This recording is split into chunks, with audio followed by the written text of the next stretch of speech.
saya Velia Triavinia Nurwahyuni Tias dengan NIM 231001111179 dari kelas A4 Manajemen.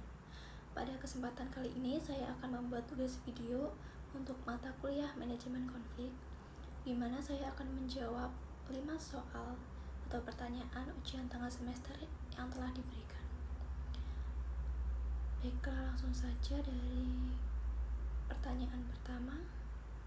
Soal yang pertama, jelaskan pengertian konflik dalam organisasi dan uraikan minimal 3 penyebab utama terjadinya konflik di tempat kerja beserta contohnya. Yang pertama, pengertian konflik organisasi, yaitu sebuah perbedaan kepentingan atau tujuan antar individu atau kelompok dalam sebuah organisasi. 3 penyebab utama dari konflik tersebut. Yang pertama, perbedaan tujuan. Contohnya, tim marketing mau cepat launching sebuah produk, namun tim dari QC mau mengujinya terlebih dahulu. Yang kedua, komunikasi yang buruk. Contohnya, instruksi yang tidak jelas sehingga membuat karyawan menjadi salah paham. Yang ketiga, kurangnya sumber daya.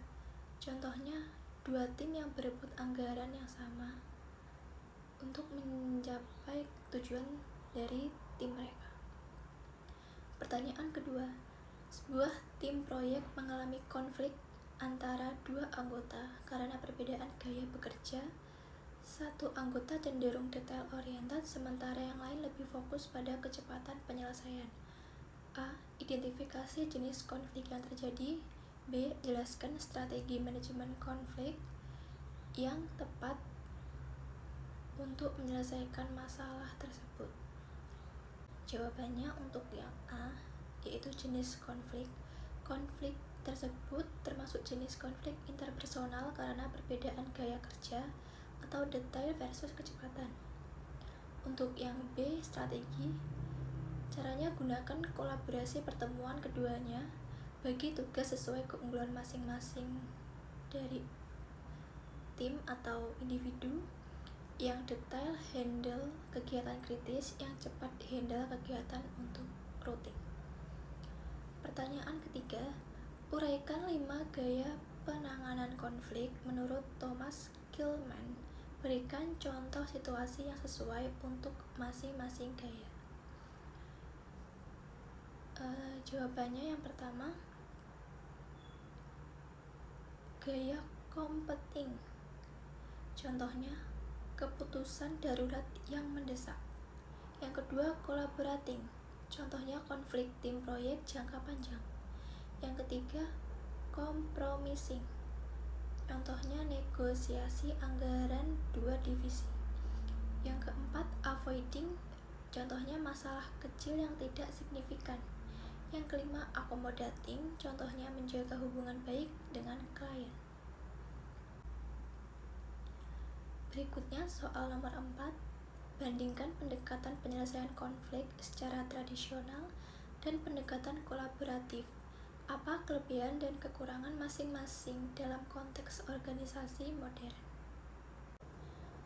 Pada aspek pendekatan, tradisional lebih menekankan konflik untuk ditekan atau dihindari, sedangkan kolaboratif, konflik dikelola oleh bersama.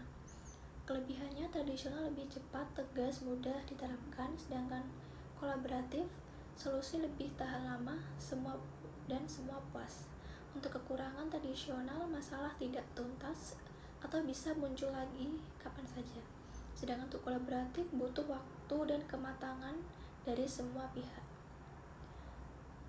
Untuk organisasi modern, lebih cocok memakai kolaboratif karena hasilnya akan lebih permanen dan tahan lama.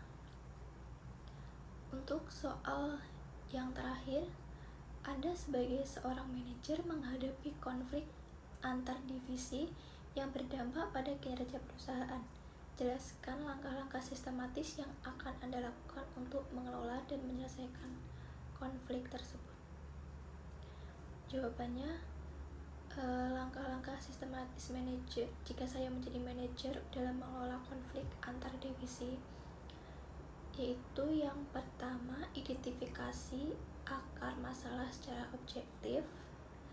Kedua, pertemukan kedua divisi dalam sebuah forum diskusi. Tiga, cari solusi bersama yang menguntungkan semua pihak. Keempat, tetapkan kesepakatan secara jelas dan tertulis. Yang kelima, monitor dan evaluasi apakah konflik benar-benar sudah selesai. Dalam situasi seperti ini, peran manajer harus netral dan adil, fokus pada kepentingan perusahaan maupun organisasi. Demikianlah penjelasan jawaban dari 5 soal tersebut. Bila ada salah kata atau pengucapan, saya mohon maaf. Sekian dari saya. Wassalamualaikum warahmatullahi wabarakatuh.